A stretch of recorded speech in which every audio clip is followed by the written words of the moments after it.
మనిషికి చాలా చవకబారుగా దొరికేటటువంటి సుఖం ఏమిటంటే మాట్లాడడం. ఎందుకని ఏమీ తోచట్లేదు అనుకోండి, పక్కింటి వాడిని పిలిచి మాట్లాడడం. ఏమీ తోచట్లేదు అనుకోండి, ఆయన ఏదో పాపము చదువుకుంటాడు, ఆయన ఏదో పని చేసుకుంటాడు, ఆయన ఇంటికి వెళ్ళి కూర్చుని మాట్లాడడం. ఆయన ఇంటికి ఎందుకు? నీకెటూ పని లేదు, ఆయన ఎందుకు పాడు చేస్తావు? నా బోటి వాడి గురించి చెప్తున్నాను, మీరు అలా చేయరనుకోండి. ఆయన్ని ఎందుకు పాడు చేయడం? అంటే ఓ రూపాయి ఖర్చు అక్కర్లేదు కదా, మాట్లాడుకుంటే చాలు. కానీ ఈశ్వరుడు మాట ఎంత గొప్పగా ఇచ్చాడు. ఎవ్వరికీ లేదు మాట, మనుష్యుడికి ఒక్కడికే ఉంది. ఆ మాట చేత ఎంత కష్టంలో ఉన్నవాణ్ణి ఓదార్చవచ్చు. మాటతో బ్రతికుదాం అనుకున్నవాణ్ణి కూడా చచ్చిపోయేటట్టు చేసేయచ్చు. రావణాసురుడు మాట్లాడిన మాటలకి సీతమ్మ తల్లి చనిపోదాం అనుకోలా? అదే సీతమ్మ తల్లి హనుమ మాట్లాడితే బ్రతుకుదాం అనుకోలా? ఒకడి మాటకి బ్రతుకుదాం అనుకుంది, ఒకడి మాటకి చచ్చిపోదాం అనుకుంది. మాట అంత శక్తివంతమా కాదా? అంత శక్తివంతమైనటువంటి మాటకి ఆధారం పెదవులు. ఈ పెదవులు కదులుతూ ఉండడం గొప్ప కాదు, జీవితంలో ప్రయత్నపూర్వకంగా పెదవులు కదలకుండా ఉంచగలగడం గొప్ప. అందుకే మహాత్ములు ఏం చేస్తారంటే మౌనవ్రతం చేస్తూ ఉంటారు. చంద్రశేఖరేంద్ర సరస్వతి మహాస్వామి వారు ఎప్పుడైనా ఎక్కడైనా నోరు విప్పి ఏదైనా మాట్లాడారనుకోండి, తెల్లవారేటప్పటికి కనీసం అది 200 భాషల్లోకి తర్జుమా అయ్యేది. ఆయన మాట్లాడారు అంటే సరస్వతీదేవి మాట్లాడింది, కామాక్షి పరదేవత మాట్లాడిందని గుర్తు. అందుకే నడిచే దేవుడు అని పేరుగాంచారు. అటువంటి మహాస్వామి ప్రయత్నపూర్వకంగా కుటీరంలో కొన్నాళ్లు మౌనంలోకి వెళ్ళిపోయేవారు. అసలు మనిషి జీవితంలో చిట్ట చివర పొందవలసిన స్థితి ఏది అంటే మౌనం. బతికున్న నాళ్ళు ఉపన్యాసం చెప్పకూడదు, కొంతకాలం ఉపన్యాసాలు చెప్పాలి. ఏదో ఒక పెద్దవాడు అయిపోయిన తర్వాత ఇంకా విడిచిపెట్టేయాలి. ఏదో ఒక రోజున ఇక నేను ఈ ప్రసంగాలు చెయ్యను, ఆప్ చేసేయాలి. ప్రసంగాలు చేయని వాడైతే ఇక లౌకికమైన మాటలు నేను ఎక్కువ మాట్లాడినా. మౌనంలో ఉండాలి. అసలు తరించుట, ఆత్మను అనుభవించుట అనేటటువంటిది మౌనంలోనే జరుగుతుంది. మౌనము ఆత్మని అనుభవించేటటువంటి స్థితి. వాక్కు దానికి భంగకరం. ఆ మౌనంగా ఉండడం రావాలి మనిషికి. అన్నిటికన్నా గొప్పది ఏది అంటే మౌనమే. అందుకే ఏ మాట మాట్లాడితే ఏదొస్తుందో అంటారు. ఎవరి దగ్గర ఎంత మాట్లాడాలో, ఎప్పుడు ఎంత మాట్లాడాలో తెలిసి ఉండాలి. భూపసభాంతరాల బన పుష్కళమాచతురత్వ మాజి బాహాపటు శక్తియున్ యశమునందనురక్తియు ప్రకృతి సిద్ధగుణంబులు సజ్జనాళికిన్నంటాడు భర్తృహరి. అదే పనిగా మాట్లాడకూడదు. ఎవరితో మాట్లాడుతున్నావు అన్నది దృష్టిలో పెట్టుకుని బహు తక్కువ మాట్లాడాలి. పెద్దలతో మీరు మాట్లాడుతున్నారు అనుకోండి, మీరు మాట్లాడింది బహు తక్కువ ఉండాలి, మీరు విన్నది చాలా ఎక్కువ ఉండాలి. గురువు గారితో మాట్లాడుతున్నాను అనుకోండి, గురువు గారు మాట్లాడింది వినాలి. జవాబు చెప్పవలసి వస్తే బహు తక్కువ మాట్లాడాలి. అందుకే వాక్కు అంటే స్వామి హనుమ.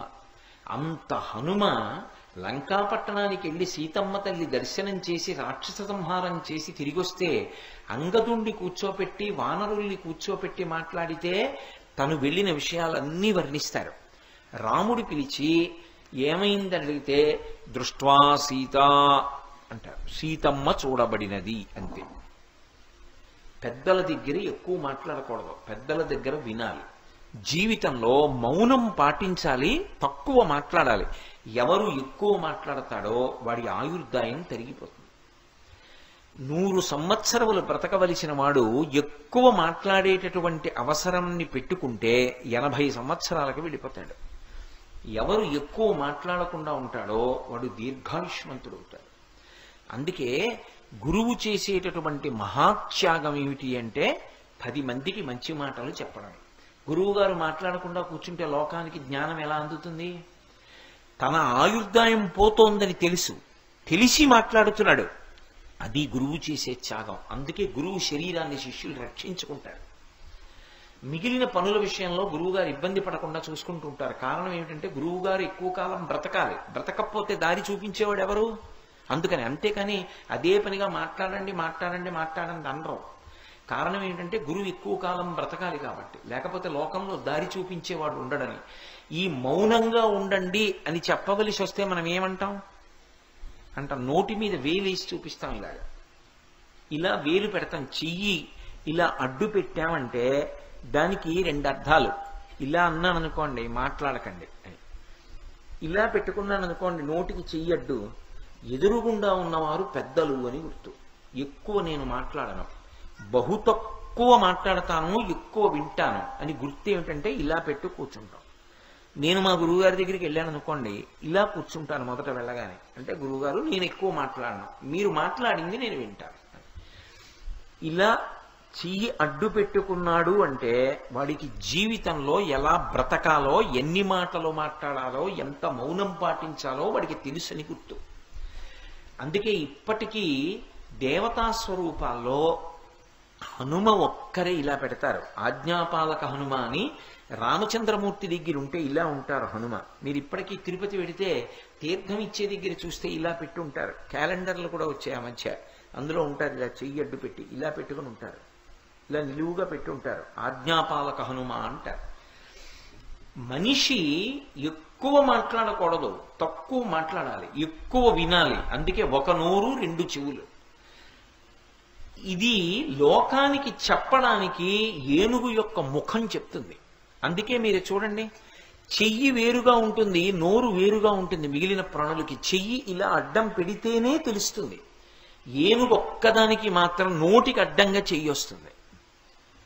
నోరు కిందకు ఉంటుంది, తొండం అడ్డంగా ఉంటుంది. దాని తొండమే దానికి చెయ్యి అయినప్పుడు తొండం అడ్డంగా ఉంది అంటే చెయ్యి అడ్డంగా ఉందా లేదా? నోటికి అడ్డంగా చెయ్యి పెట్టుకున్నటువంటి ప్రాణి ఎవరు? తనంత తానుగా ఏనుగొక్కటే. దంతములు రెండు పక్కకి ఉంటాయి, అవి నవలడానికి పనికిరావు. అంటే తినడం కోసం దంతాలు కాదు, మాట్లాడడం కోసం నోరు కాదు.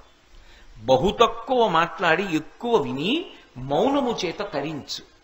ఇది లోకానికి సందేశం ఇచ్చేటటువంటిది. సమస్త మనుష్య జాతికి గురువుగా నిలబడి మాట్లాడగలిగినటువంటి ముఖం తనంత తానుగా ఉన్న ఏకైక ప్రాణి ఏనుగు.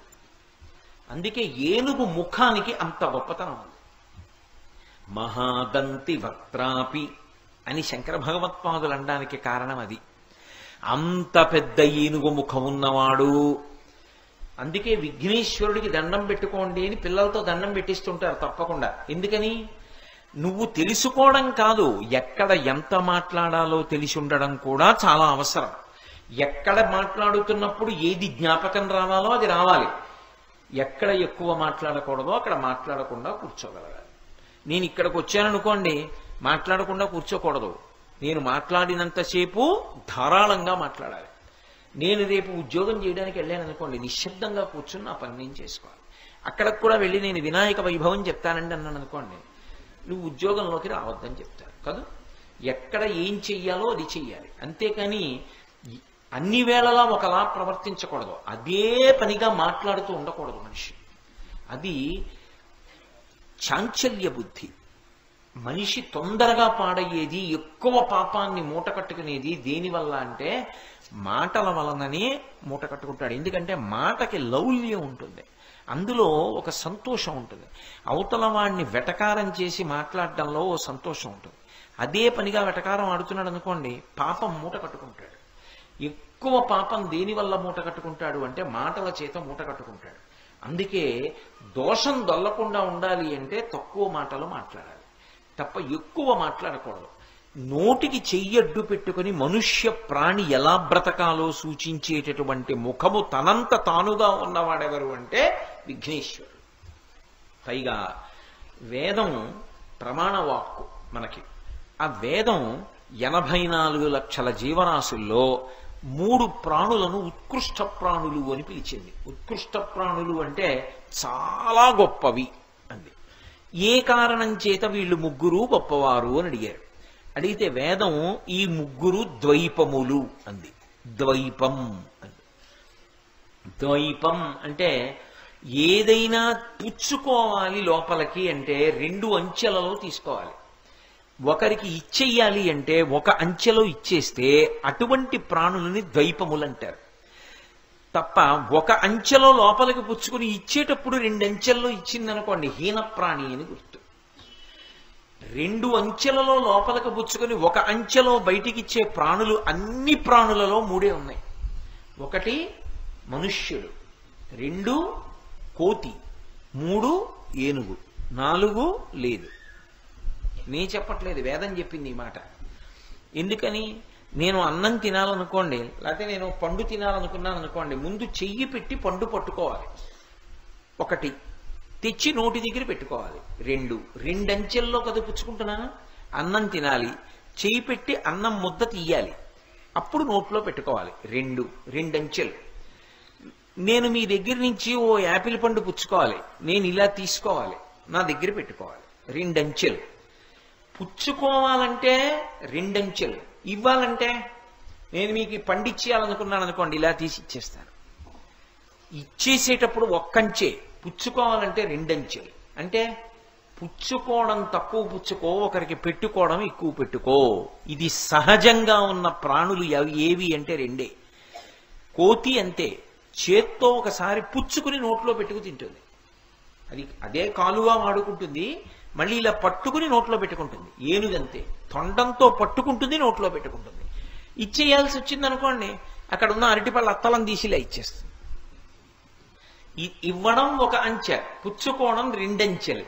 అసలు మనిషి బతుకు ఎలా ఉండాలో చెప్పేటటువంటివి, అలా బ్రతికేటటువంటివి చెయ్యడంలోనే, ఇలా చెయ్యడం ద్వారా నువ్వు ఎలా బ్రతకాలో నేర్చుకో.